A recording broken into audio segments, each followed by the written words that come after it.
দেখেন গরুর পূজা কিভাবে শুরু হয় পৃথিবীতে প্রথম। বনি ইসরাইলের এক দুষ্ট লোক ছিল, নাম সামিরি। কি নাম? সামিরি। সে সবাইরে বললো তোমাদের স্বর্ণগুলো ফালাও। স্বর্ণগুলো ফেললো, বনি ইসরাইলের স্বর্ণগুলোকে গলিয়ে সে একটা গরুর বাচ্চা বানালো। গোবৎস। কিসের বাচ্চা? দেখেন গরুর পূজা কিভাবে শুরু হয় পৃথিবীতে প্রথম। গোবৎস পূজা, গরুর বাচ্চার পূজা কিভাবে। সে স্বর্ণগলি গরুর বাচ্চা করে জিবরাইল আলাইহিস সালাম যে জমিনে এসেছিলেন, ওই ফেরেশতার পায়ের নিচের একটু মাটি সে বুদ্ধি করে প্যাকেটে রেখে দিছে। সে গরুর বাচ্চা বানায় স্বর্ণ দিয়ে গলিয়ে ওই মাটি এটার মধ্যে ঢুকাই দিছে বেলকে দেওয়ার জন্য।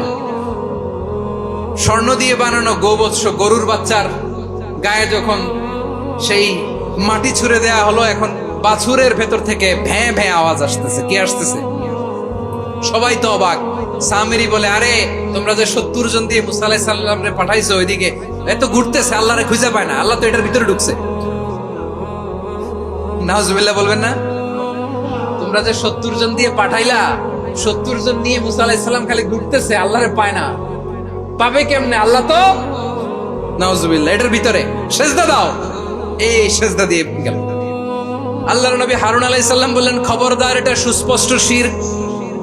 আল্লাহ সব গুনাহ মাফ করে, শিরকের গুনাহ মাফ করে না। খবরদার, তোমরা থামো। কে শোনে কার কথা?